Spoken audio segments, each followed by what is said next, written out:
The sleek research vessel hung silently in Earth's orbit, its advanced cloaking systems making it invisible to the primitive scanning technology of the planet below. Inside, Chief Researcher Blue's appendages trembled as he watched the video feeds from the surface. "This can't be right," he whispered, his large eyes widening with each new image. "Play the hunting sequence again." The holographic display showed a group of humans pursuing a deer. They moved steadily, methodically, following tracks and broken branches. Hours passed in the recording, but the humans didn't stop. They didn't rest. They just kept following. "They're persistent hunters," Assistant Green said, his voice shaking. "They chase prey until it dies of exhaustion." Blue had never seen anything like it. In his 1,000 cycles of research, most intelligent species evolved from plant eaters or scavengers. But these humans, they were different. They were predators who had developed intelligence while keeping their hunting instincts. The display shifted to another scene. Humans in a place they called a gym, lifting heavy weights, running on machines, purposely making their bodies stronger. In another feed, humans practiced something called martial arts, learning to fight systematically. They trained to be more efficient killers. Blue noted with horror. And look at those teeth. They're omnivores.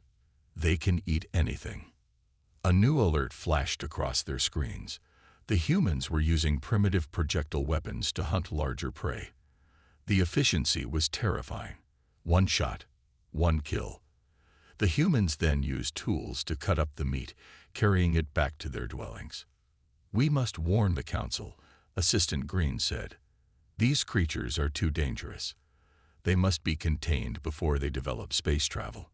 But it was already too late. The ship's sensors suddenly blared to life. 3 human aircraft were approaching their position. Somehow, the primitive species had detected them despite their cloaking technology. "Impossible," Blue shouted. "Their technology shouldn't be advanced enough." The human aircraft came closer. The research vessel's computer translated an incoming transmission. "Unknown vessel, you are in restricted airspace. Identify yourself immediately." The voice was calm, professional, and absolutely terrifying. These weren't the calls of a frightened species discovering aliens. This was the voice of a predator who had caught something in its territory. "We must leave," Blue said, frantically activating the ship's engines. "We must warn everyone." As they fled Earth's orbit at maximum speed, Blue looked at the final data readings. The humans had already developed nuclear technology. They were advancing rapidly. And worst of all, they were unified. Unlike other predator species that usually fought amongst themselves, humans had formed global societies. They're pack hunters, Blue realized with horror. Intelligence, technology, and pack hunting instincts. The galaxy isn't ready for this. In their haste to escape, they didn't notice that their ship had leaked a small amount of fuel in Earth's orbit. Within hours, human scientists would discover it, and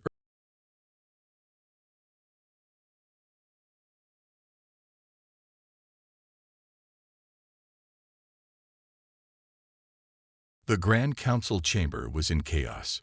Representatives from 50 different species argued as Chief Researcher Blue's report played on the massive screens above them. "They hunt for sport," shouted one delegate, their leaf-like body shaking. "Not just for food, but for entertainment." High Counselor White raised all 4 hands for silence. "Let us not panic. They are still contained to their solar system."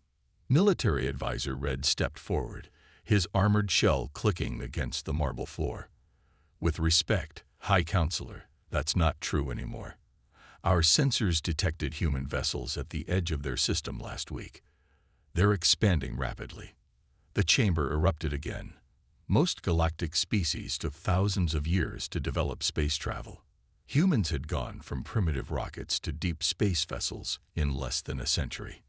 "Look at this data," Red continued, projecting new images. "Their ships have weapons. Not defensive shields like ours. Actual weapons. They developed space travel expecting to fight. The council members watched in horror as human military exercises played across the screens, ships moving in formation, practicing combat maneuvers, soldiers training in zero gravity, adapting their hunting skills to space. "We should destroy them now," suggested one of the elder species, "before they become a real threat." Military Advisor Red shook his head. "Too late. They've already detected our presence.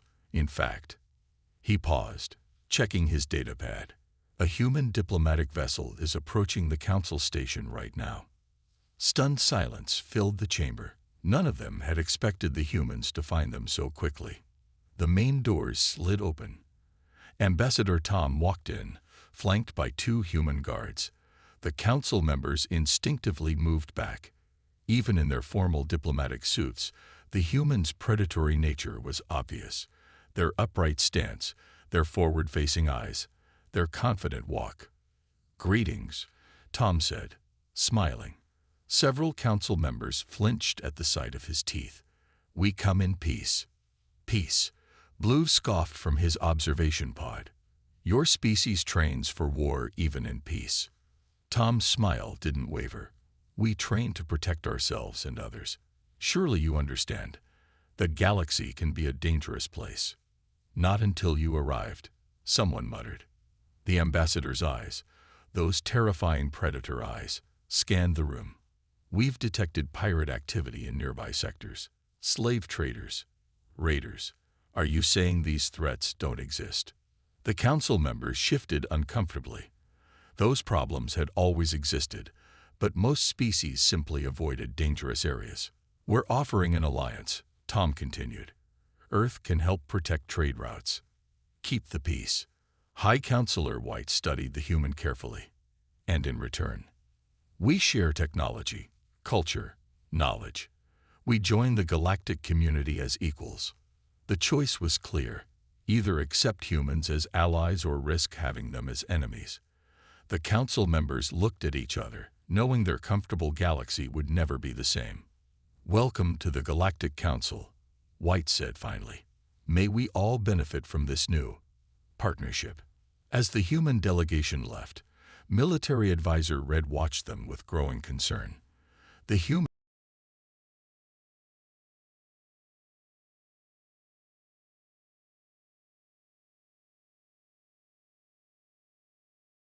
Captain Black of the Space Raiders looked through his ship's view screen at the small human cargo vessel with satisfaction.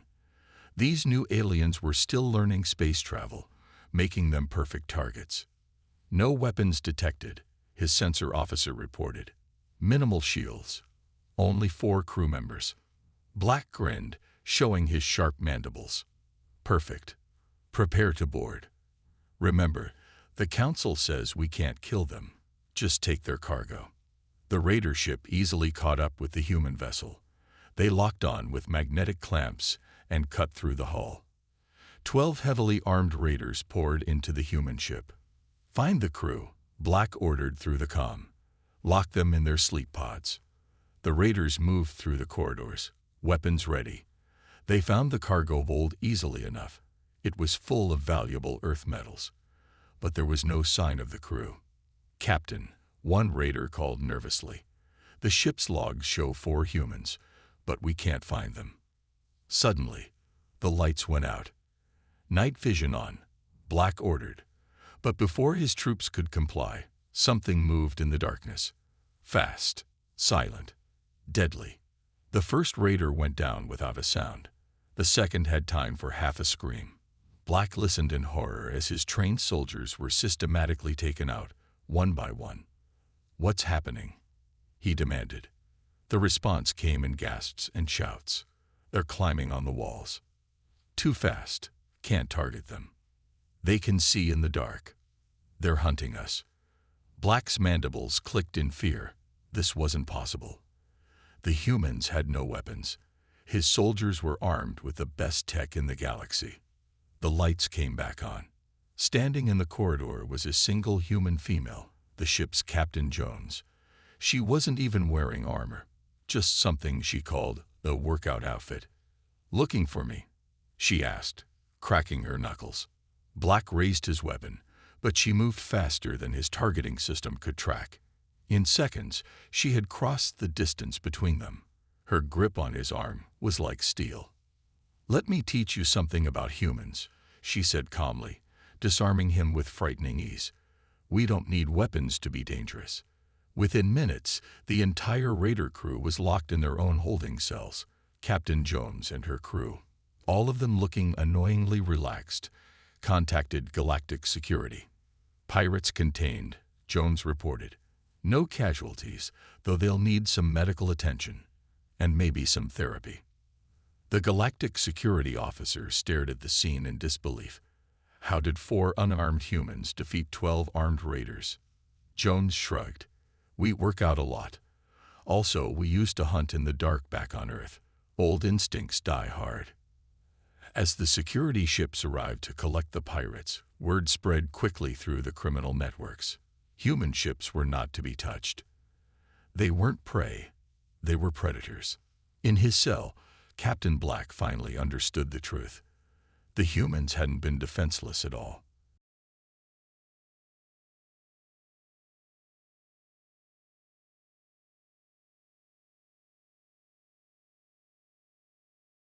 The Galactic Sports Arena was packed with spectators from 100 different worlds. For the first time, humans were competing in the Great Games, and nobody wanted to miss it. "This will be entertaining," sneered Observer Green. "Let's see how these predators handle real athletes." The first event was the endurance race, a 100-kilometer course through varied terrain. The alien athletes lined up, their bodies evolved for speed and efficiency. Among them stood runner Mark, looking small and unimpressive in comparison. "Poor creature," someone whispered. "He doesn't even have natural speed enhancements." The race began. The alien athletes shot forward, leaving Mark far behind. The crowd cheered, already forgetting about the human. 2 hours later, everything changed. One by one, the alien runners began to slow. They had burned through their energy reserves, their bodies requiring rest. But Mark kept running. His shirt was soaked with something the aliens had never seen before: sweat. "What's happening?" asked a confused spectator. "Why isn't he stopping?" Military Advisor Red, watching from the VIP box, gripped his seat tightly. "Persistence hunting," he whispered. "They're showing us how they hunt." Hour after hour, Mark maintained his steady pace. He didn't have the alien speed, but he had something better: endurance. By the 6th hour, he passed the last struggling alien runner. "Impossible," Observer Green shouted. He should be exhausted. But Mark wasn't done. He finished the race strong, then did something that terrified the audience. He started doing exercises while waiting for the others to finish. The next event was even more shocking. In the strength competition, humans demonstrated their ability to lift weights that seemed impossible for their size. In flexibility tests, they showed they could fight effectively from any position.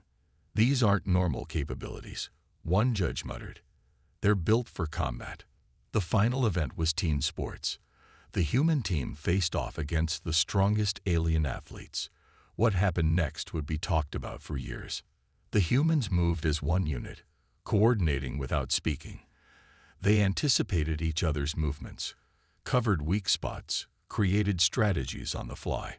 It wasn't just athletics, it was pack-hunting behavior refined into sport. "Stop the games," someone finally shouted. "This isn't a competition. It's a demonstration of human combat capabilities." Ambassador Tom, watching from the diplomatic box, smiled. "No," he said calmly. "This is humans having fun. If you want to see our combat capabilities, you should visit our military academies."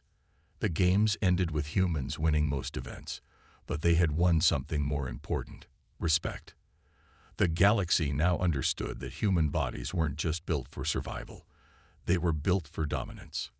In the locker room, Mark toweled off his sweat, while alien medics studied him with fascination. "How do you keep going?" one asked. Mark shrugged. "We've always been like this. Back on Earth, we used to chase animals until they collapsed from exhaustion. Guess some things never change. The medics looked at each other nervously. Humans didn't just chase prey until it got tired. They had just chased the galaxy's.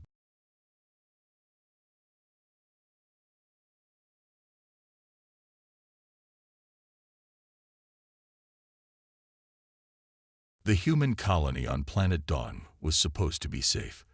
Located on the edge of Council space, it was a peaceful farming settlement of 10,000 people. At least it was peaceful until the Claws attacked. The Claws were the galaxy's only other predator species, huge reptilian creatures that usually kept to their own territory. But food was scarce that year, and the colony looked like easy prey. Colony leader Jack stood at the command center, watching radar screens track the incoming Claw ships. The evacuation alarms were already sounding. "Sir," his assistant reported, "the Claws have blocked our distress signal. Help isn't coming." Jack nodded calmly. "Good. That means we can handle this ourselves." The first Claw ships landed outside the colony walls. Their warriors, 3 meters tall with natural armor and deadly claws, charged toward the settlement. They expected screaming, panic, prey behavior. Instead, they found humans waiting. Not running, not hiding, hunting. "Remember your training." Jack's voice echoed through the colony's comm system. "We are not their prey. We are Earth's apex predators. Show them why." The Claws discovered something terrifying. Humans had turned the entire colony into a trap. Every street was a kill zone. Every building was a fortress. The colonists moved in coordinated groups, using tactics perfected over thousands of years of warfare. "They're behind us. They're in the walls. We can't track them." The Claw warriors' panicked voices filled their communication channels. They had evolved to be ultimate predators, but humans had evolved to be something worse: smart predators. In the farmlands, Claw warriors found themselves caught in hidden pits. In the residential areas, they were ambushed from above. In the open spaces, they faced colonists who had trained their whole lives to fight as teams. "Fall back," the Claw commander ordered. "These aren't prey animals." But retreating proved even more deadly than advancing. The humans had studied predator behavior. They knew exactly how their enemy would try to escape. From his command center, Jack watched the Claws run straight into their final trap. The colonists had herded them exactly where they wanted them. "Now," he ordered. The ground beneath the Claw warriors exploded, not with weapons, but with water. The colonists had turned the irrigation systems into weapons, trapping the Claws in mud. Like ancient humans hunting larger prey, they had used the environment itself as a weapon. When Galactic Council ships finally arrived 2 days later, they found the colony intact and the Claw invasion force captured. "How?" the Council commander asked Jack. "The Claws are the galaxy's most feared predators." Jack smiled, showing those omnivorous teeth that still made other species nervous. "We're the most feared predators," he corrected. "They're alpha predators on their world. But humans, we're apex predators everywhere we go. Because we don't just hunt with claws or teeth. We hunt with this." He tapped his head. The message spread quickly. Humans weren't just physically dangerous. They were strategically lethal. Any species thinking of attacking human settlements would face.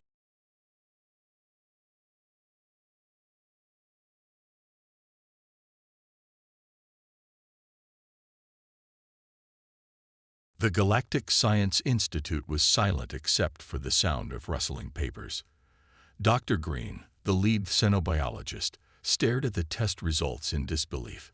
He had been studying humans for months, and each new discovery was more frightening than the last. "Call the council," he whispered to his assistant. "They need to see this immediately." Hours later, the council chamber was filled with worried faces as Dr. Green presented his findings. The holographic display showed detailed scans of human biology. First, he began, "Their healing rate. Watch this time-lapse of a human injury." The display showed a deep cut sealing itself over days. "They don't just heal, they get stronger. The healed tissue is tougher than the original. Murmurs filled the chamber. Most species took weeks to recover from injuries. Humans did it in days. Next, their digestive system. The display changed. Humans can eat almost anything. Toxic plants. They call them spices, spoiled food. They call it cheese. They deliberately eat things that would kill most species. High Counselor White leaned forward. Surely they have weaknesses. Their biggest weakness is their greatest strength, Dr. Green continued. Their bodies burn massive amounts of energy. But look what they do with it. The display showed humans performing various activities, running marathons, lifting weights, fighting, climbing mountains. Most species rest to conserve energy. Humans deliberately exhaust themselves to become stronger. They have something called exercise. They stress their bodies on purpose. The next images made several council members leave the room. Human surgery videos. They can survive having organs removed. They can lose half their blood and survive. Some of their organs can even grow back. And this, he pointed to brain scans. Their pain tolerance is off our scales. Ambassador Tom, sitting quietly in the corner, finally spoke up. Is there a point to all this, Doctor? Dr. Green trembled. The point. You're not just predators. You're practically indestructible by our standards. A human can break bones, tear muscles, lose blood, and still keep fighting. What kind of evolution creates something like that? Earth's evolution, Tom replied calmly, where everything was trying to kill everything else. We didn't just survive it. We conquered it. The final images showed human children playing rough games, falling down, getting up, laughing. Even their young are resilient, Dr. Green concluded. They don't break easily. They learn from pain. They get stronger from injuries that would cripple other species. The council chamber was quiet as the implications sank in. Humans weren't just dangerous because they were predators. They were dangerous because they were practically unkillable by normal means. What do you suggest we do? High Counselor White asked. Before Dr. Green could answer, Ambassador Tom stood up. I suggest you accept that we're here to stay. We didn't become what we are by choice. We became this way because we had to survive. Now we want to use what we are to help protect others. As the council members filed out, Dr. Green gathered his data. He had shown them human biological events.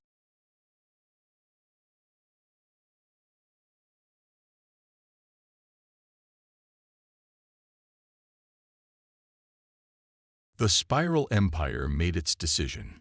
Humans had to be eliminated. Their warships, 100 strong, appeared near Earth's defense perimeter without warning.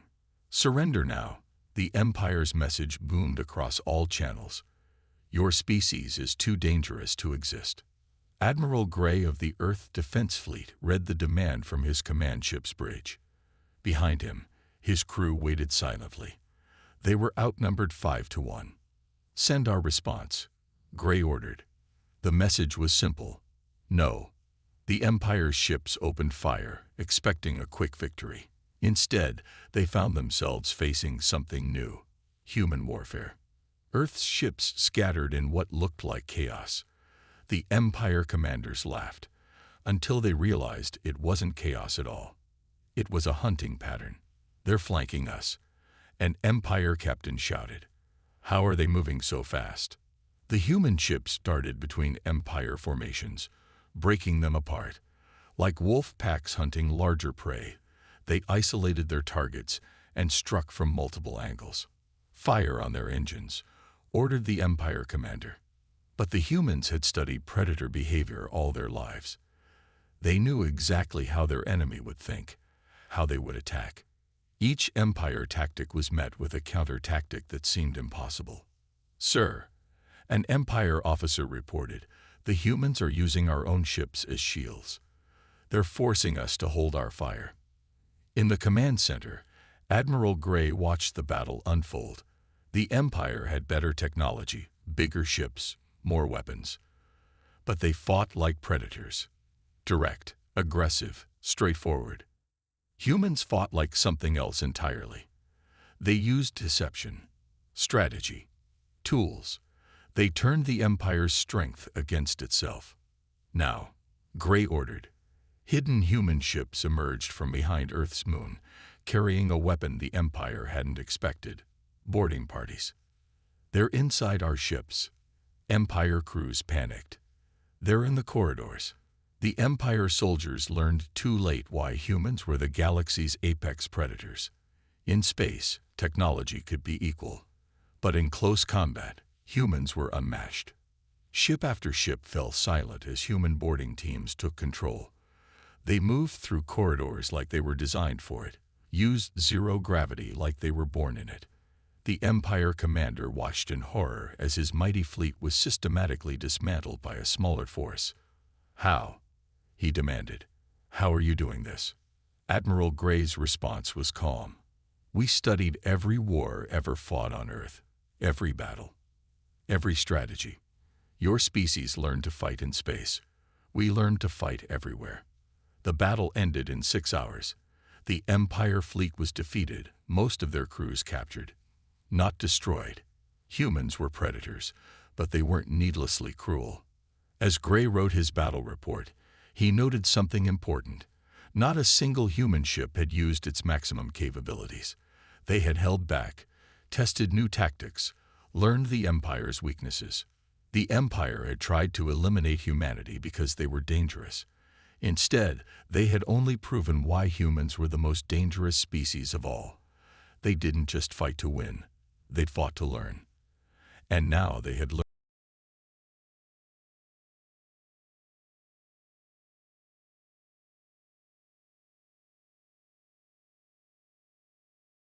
The Galactic Council called an emergency session after watching security footage from a space station attack. Pirates had taken hostages, including several humans. What happened next changed how the galaxy saw humanity forever.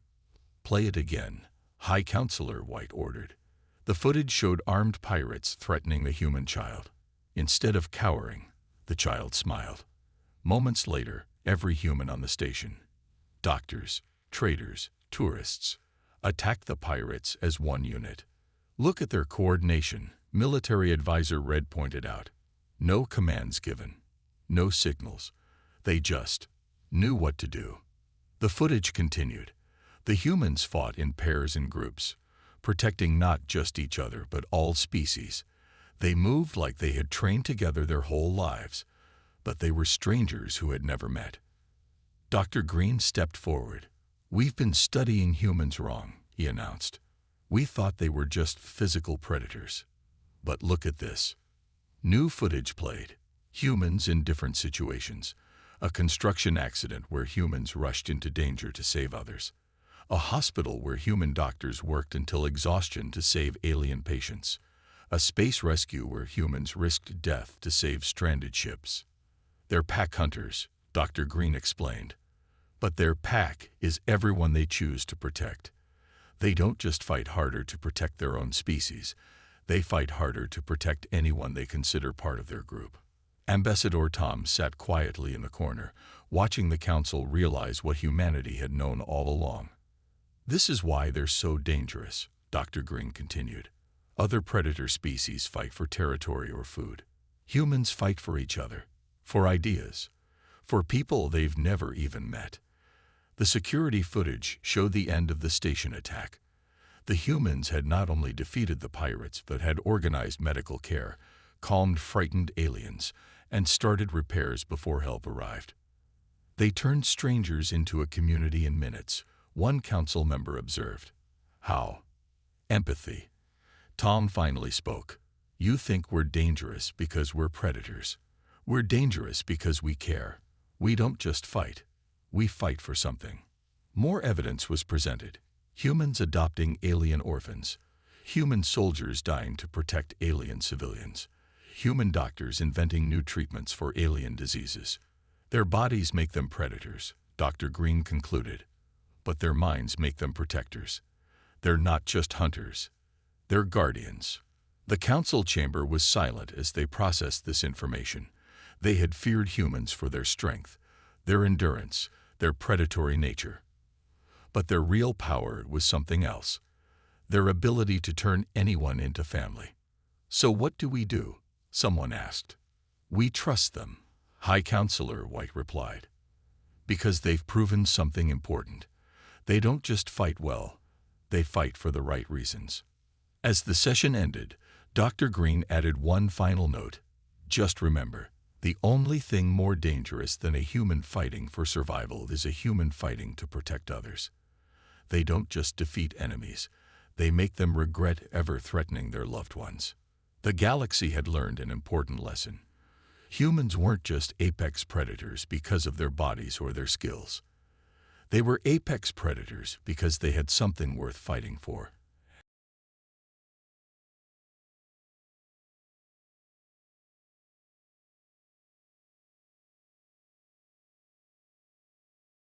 "5 years after humans joined the Galactic Council, the galaxy was a very different place.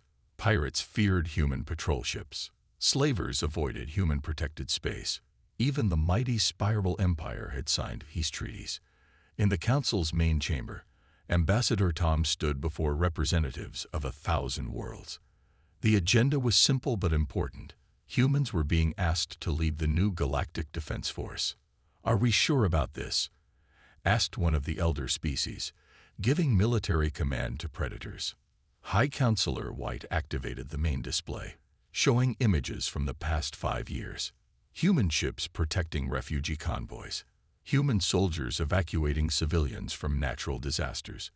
Human doctors treating patients on frontier worlds.